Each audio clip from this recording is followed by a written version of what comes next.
Today, I'm going to take a look at some of the new features of Davinci Resolve 17. There have been over 300 feature updates in this latest version, including minor improvements to the UI and overall performance enhancements, along with some new features and effects that will help you edit your videos with greater ease and efficiency than ever before. Clearly, I'm not going to be able to go over all of the new features. Instead, I've selected my favorites, which I think are going to make my life editing YouTube videos easier than ever. And hopefully we'll share some insights as to why I think Davinci Resolve is fast becoming one of the best video editors you can get. In my opinion, it's up there with the likes of Adobe Premiere and Apple's Final Cut Pro, and with this latest release, maybe even better. If you haven't got it already, you can download it from the Blackmagic Design website.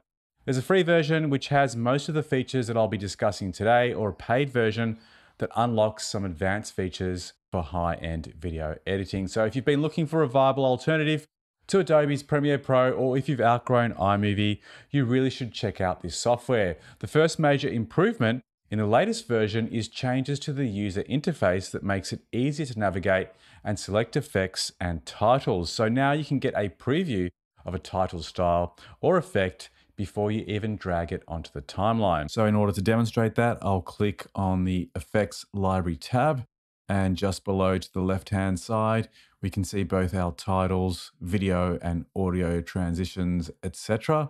So in the titles section, the first thing you'll notice is as soon as you hover over the title, the sample appears in the preview window on the right. And you can also see it on the thumbnail of that effect itself. And if you scroll left and right, the effect will play out for you in the preview window before you even drag it onto the timeline. And as you can see, this also applies to video transitions, where we can quickly preview what each one will look like before we even drag it onto the timeline. Since we're on the transitions, let's have a look at the brand new Fusion transitions, which are available on Davinci Resolve 17. So if I scroll down underneath the wipe section, you'll see we get this new range of really sophisticated, impressive transitions. And again, I'm just hovering over each one, scrolling left and right to demonstrate what they look like. Now, if you do want to get a true sense of the timing and exactly how they'll appear as the video is playing, just drag it onto your clips on the timeline and preview by tapping on the play button. In order to preview it, and if you want to swap them out, just drag each new transition on top of the previous one to keep previewing to see exactly what they're going to look like. Tunnel of light. That's quite an interesting one. Obviously, it was too fast. So in order to slow down or speed up a transition, simply drag on the edges of the transition marker that you'll see in between the two clips, left and right. And now we'll just take a look at that one more time.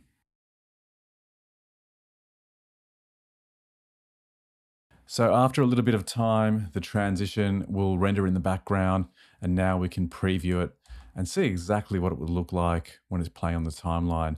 I've got to say, I really like the tunnel of light and warp fusion transitions, along with this zoom in effect, which I think is also pretty cool. And zoom in and out. Let's have a look at that one. Yeah, it's pretty nice too. And also there's a new burn away effect, which kind of simulates the effect of burning paper. So some great new transitions to play with that will really help provide a more professional and dynamic look to your videos when you're applying transitions. The next feature is not overly exciting, but certainly quite practical for those of you working with mixed video and audio clips the way I do when I produce videos on my channel. Usually when I record my face-to-camera videos, I will have my Canon EOS R providing the video, and then I'll have a separate audio input that's recorded on my Rode NT1 or this Boya BM700 microphone, for example. So I'll have a separate audio track that I need to synchronize in post-production. In the previous version of Resolve, you had to do the synchronization in the media pool in the edit window. Now you can drag your video track onto the timeline and then your audio track just under it. Select them, right click, and select the auto align clips option based on waveform. If you happen to be working with timecode, which will record the exact time of day on your video and audio clips, you could choose to synchronize via timecode, but most of us won't be doing that. And the easiest way, therefore, is to select the synchronization to be based on the waveform and let the AI do its thing to automatically synchronize the audio in both tracks. And you can see quite clearly how the audio track for both the Canon EOS R and the Boya BM700 have come into alignment and synchronized perfectly. So all I need to do is to mute the audio on my video track so that the audio from track number 2, which is a USB microphone that I'm using, is now being used as the audio on this production. The next thing I wanted to show you is the 3D key effect. In previous versions of Davinci Resolve, you were able to key your green screen footage by using the color mixer and the quantifier tool, or by going into the fusion section of Resolve and applying a chroma key. But now we can do it from within our editing timeline by simply applying a green screen effect. So first of all, I'm going to find some green screen footage to demonstrate this. So here is a clip of some green screen that I shot some time ago that I'll just drag onto the timeline. So we'll take a quick look at how easy it is to key that green out using the brand new 3D key effect. Now, before I get started, I'm just going to lift this clip up to video track number 2 so that I can place a background on the bottom layer. And now we're going to apply our 3D keyer by going into the Open FX section, scrolling down to the Resolve FX key and dragging the 3D keyer on the top layer, which is the green screen footage. And then in the right-hand side in the info box, we're going to select the effects tab. And this is where we can access all of the parameters of the 3D keyer. The first thing I want to do is actually make a selection on the background by clicking on this color picker at the top and selecting some green. And you'll notice when I did that, nothing actually happened. And that's because you have to click on the drop down under the transform tool in the preview window and select Open FX Overlay so that you can actually see the open effects as you're working with them. Let's have a look now. Now I'll add to that selection, go and click a few more of those green spots, maybe a little bit down there. You can output using the final composite, which will show you the layer beneath, or you can use the black and white option so you can clearly see the mask that's being created. And we can then go up and change some of our parameters in the matte finesse, including denoise, clean black, which gets rid of some of those fine specks, clean white, radius blur, and so on. So I can see a couple of spots here that were missed. And I'll go back to the final composite. That's looking pretty decent. And now I'm just going to add the garbage matte rectangular mask so that I can concentrate on the midsection of the video clip and cut out that edge that you can see on the side.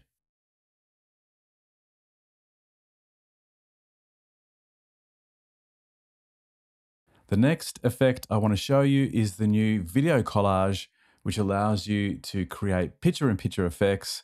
And it's as simple as dragging in the effect from the Open Effects section. So let's go to the video collage effect, which is much further down in the Resolve FX transform section. So this kind of works in reverse, where you place your background layer on the top layer in your timeline, and then you place the elements that you'd like to appear in Windows below that layer. So the background layer is that blue animated effect that I've got going on, and then you place your video clips or photos directly below.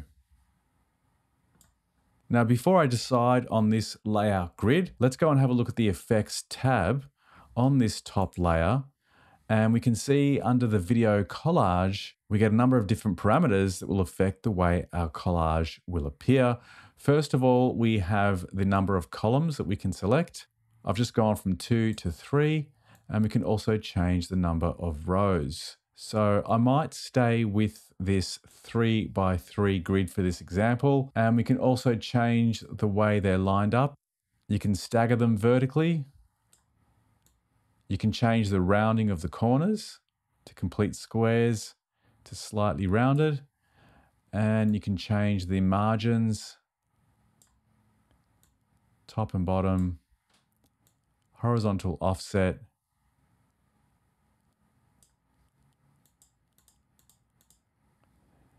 vertical offset, horizontal spacing, and vertical spacing. Okay, so once you've decided on your layout grid, you can now come back into the timeline and zoom and reposition your media using the tools in the video tab window in order to get them in place. So I'll start with that first one. So the first thing I'll do is resize it, and then I'll go into the crop section and I'll crop out the excess footage so that it doesn't overlap into the next frame. Then I'll select my next window, and again, I'll zoom down, reposition, and crop.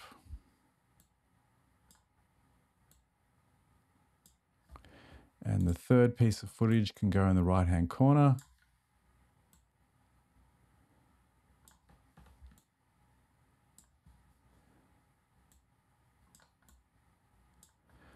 And I'll need to crop that.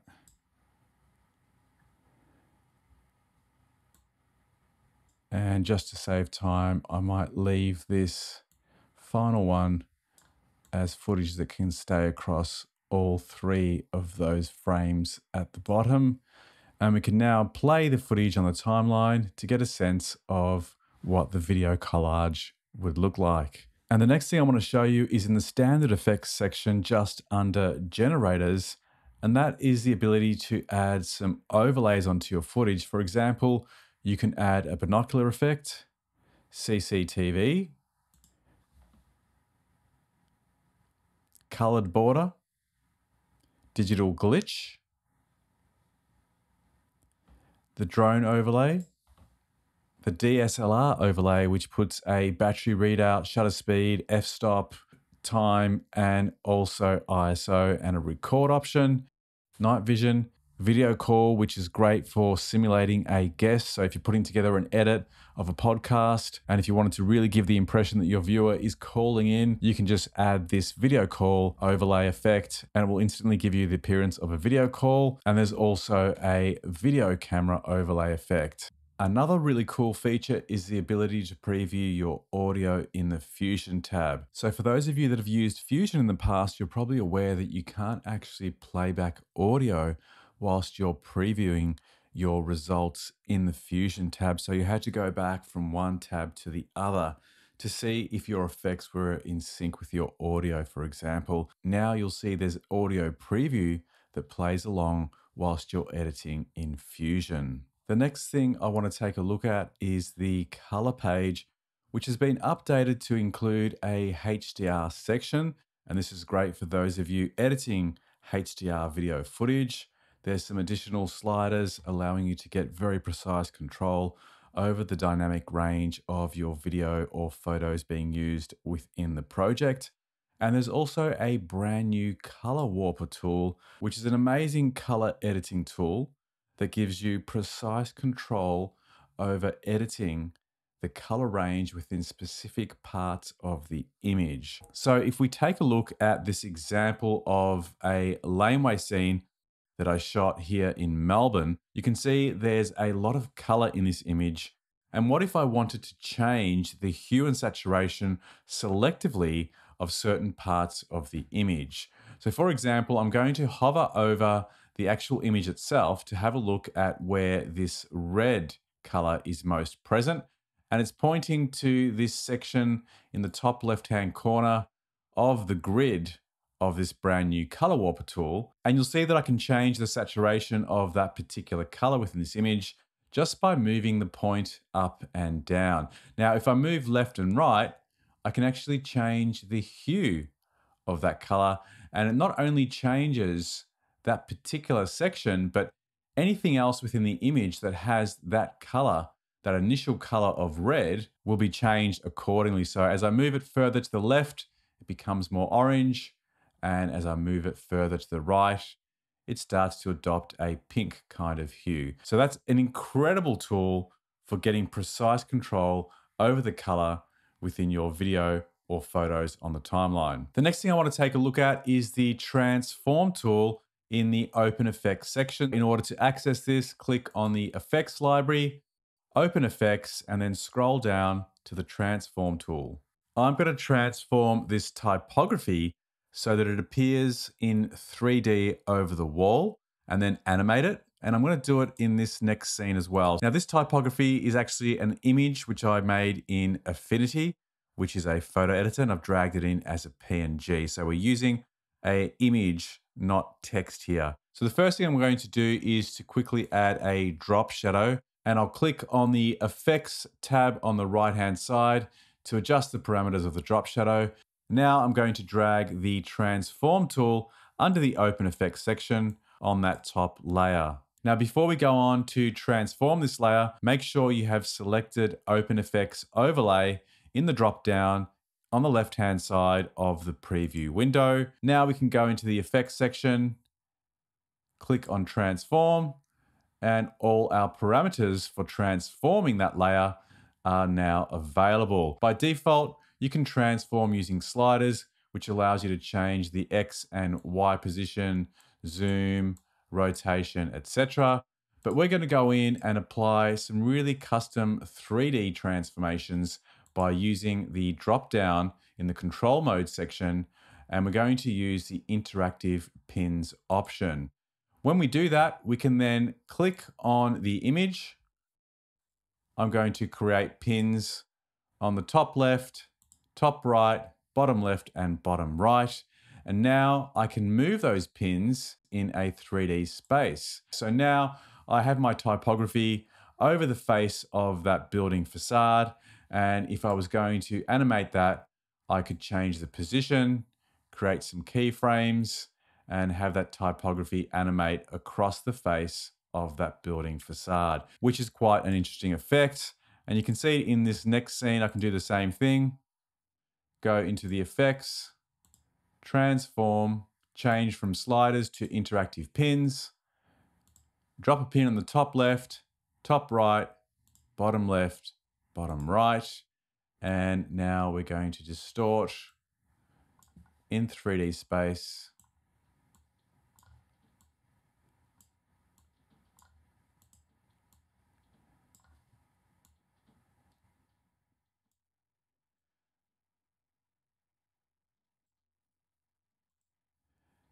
And I'll click on the video tab, click on position, click on a keyframe at that point, drag the playhead to the end of the scene,